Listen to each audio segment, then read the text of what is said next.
Now on 12, a man hit and killed by a car on Avenue V. The driver of the car then speeds off. Now the hunt is on for the suspect.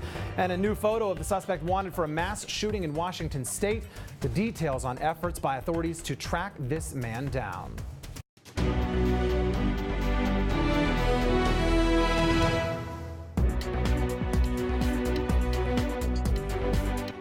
I'm Dave Roush, and you're watching News 12 Brooklyn, as local news gets. A 28-year-old Brooklyn gas station clerk killed after being struck by a hit-and-run driver on Friday night. News 12 Brooklyn's Emily Roush spoke with his girlfriend and tells us more about who Francis Perez was.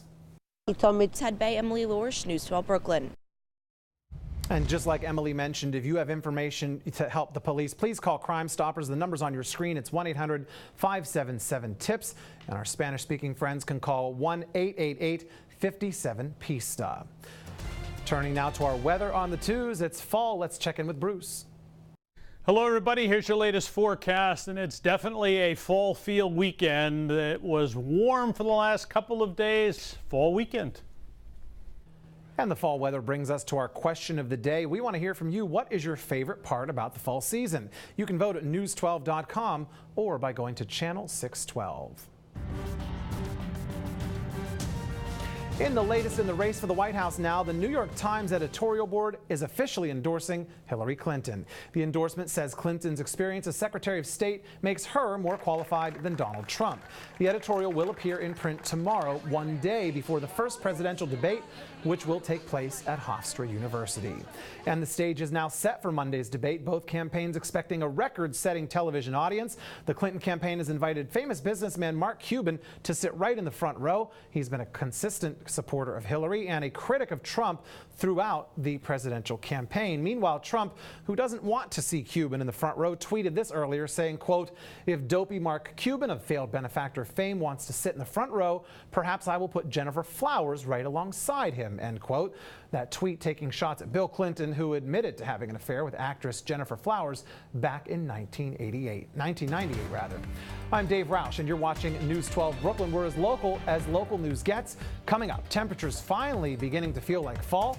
We're taking a look at the chilly weather, whether the chilly weather is here to stay. That's in your weather on the twos.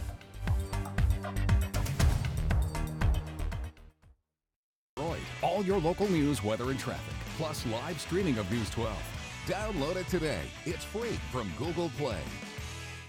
News 12, as local news gets.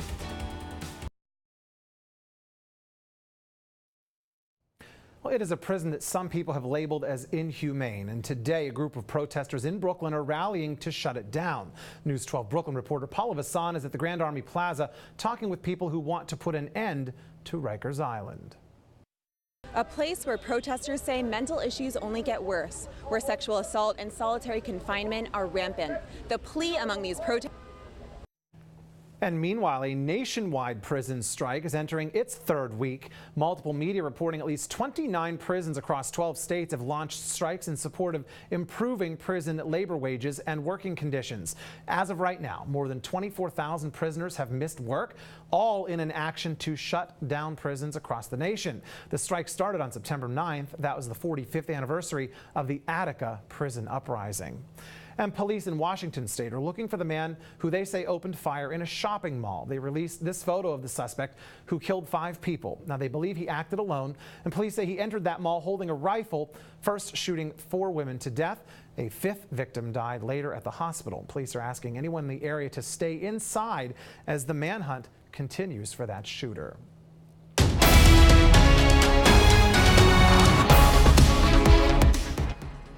And breaking news from Charlotte, a North Carolina police chief announces the department will release some body cam and dash cam footage of Tuesday's fatal police shooting of 43-year-old Keith Lamont Scott.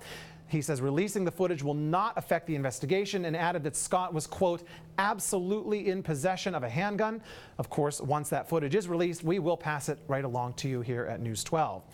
Meanwhile, protests against that shooting continuing today. Footage here from a rally organized by Equality NC.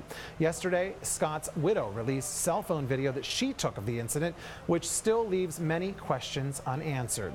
And this was the scene late last night into the morning, the fourth night of protests in Charlotte. Charlotte police say that last night was peaceful in comparison to the first two nights. There were no reports of any arrests, any injuries, or any property damage. And while those tensions remain high in Charlotte and other parts of this country, in Washington, a much different picture as a celebration of African American heritage takes over the National Mall. Political leaders and cultural icons came together to mark the opening of the Smithsonian National Museum of African American History and Culture. The kickoff started Friday afternoon with live musical performances. The Washington Monument grounds, right next door to the new museum, has transformed into a folk festival, showcasing African American food and culture. The event drawing people from all across the country. I decided it was important enough for me to come and witness history. The museum is home to more than 3,000 artifacts and was built for $540 million. Visitors begin their tour far underground. In fact, 70% of the museum is below ground level. And it's dark and it's low down there, and it's to make you feel sort of like it was riding in a slave ship. Saturday's dedication event brought a long list of celebrities and politicians. President Barack Obama, in his remarks, acknowledging the difficult chapters of American history that the new museum has preserved. The best history helps us recognize the mistakes that we've made and the dark corners of the human spirit that we need to guard against. And yes, a clear-eyed view of history can make us uncomfortable. And with racial tensions still high in other parts of the country, the president said the new museum will help to build understanding among all Americans. This is the place to understand how protest and love of country don't merely coexist, but inform each other. How men can proudly win the gold for their country, but still insist on raising a black-gloved fist. Time now for a hyper-local check of your weather on the 2's forecast. We take a look at the 7-day forecast where the weekend is always in view, and the chilliest days really are this weekend. We will see mainly clear and chilly conditions, a low of 53 for tonight. Looking at Sunday, sunny, breezy, and cool, high only reaching 69 degrees, and those winds will die down Sunday night into Monday. Monday we'll see sun and clouds and a high of around 70 degrees. Tuesday mostly cloudy with a chance of showers and 71, and a better chance of showers later in the week as they return for your Thursday and Friday. Next weekend, though, looking much nicer.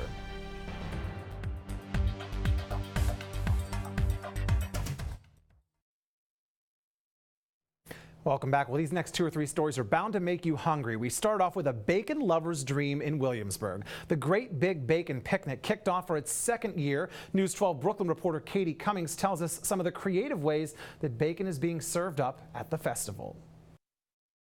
Bacon lollipops, donuts, the list goes on. If it can be made with bacon, these chefs have figured it out. Smoked and house-cured pork belly taco, which Thank you, Katie. We go from bacon to hot dogs. Of course, Nathan's hot dogs are world famous, but it all started right here in our borough. And today, local leaders honored the couple who built that famous company.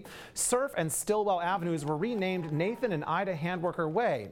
Nathan and Ida Handwerker both arrived in the U.S. from Poland at different times, meeting later at a food stand where they ended up falling in love. Ida was the one who developed a unique spice formula which has made that restaurant famous.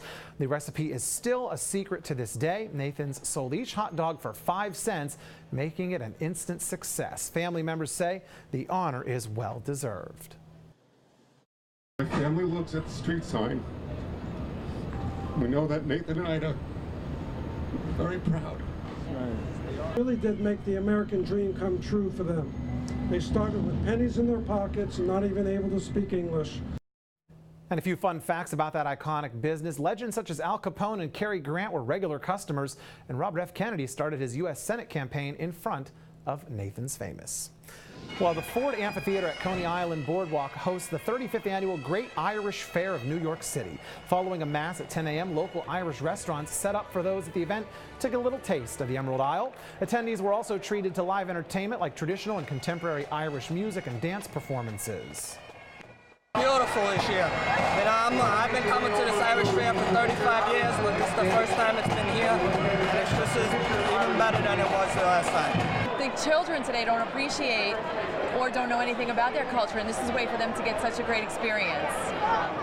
And for more information on that fair, just head over to our website at news12.com and click on our Numbers and Links tab. Well, if you're thinking about retirement, listen up. A study by Bankrate.com finds New York to be the worst state to retire in.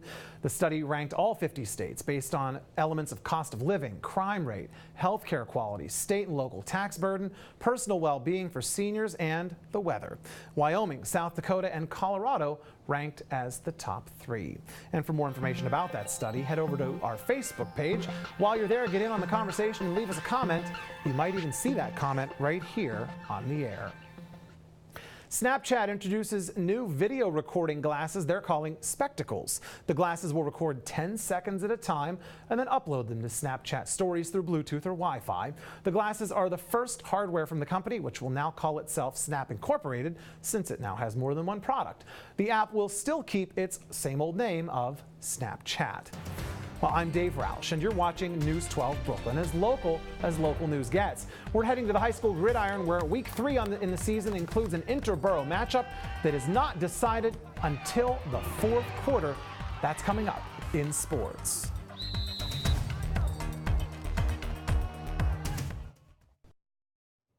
12 is on entertainment now, and you may be familiar with the song Backstreet's Back. Well, now it's actually for real. The boy band announcing they're holding a larger-than-life residency at the Planet Hollywood Hotel and Casino out in Las Vegas.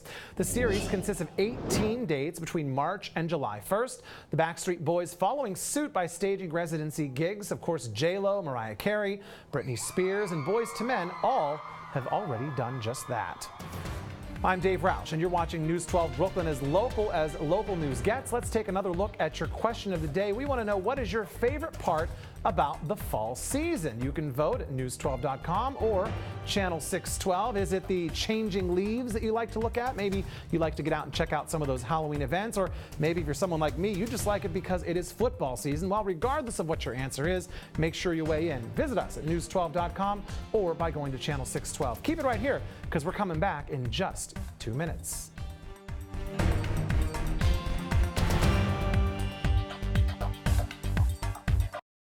When there's news in your neighborhood, we want to know. Harness the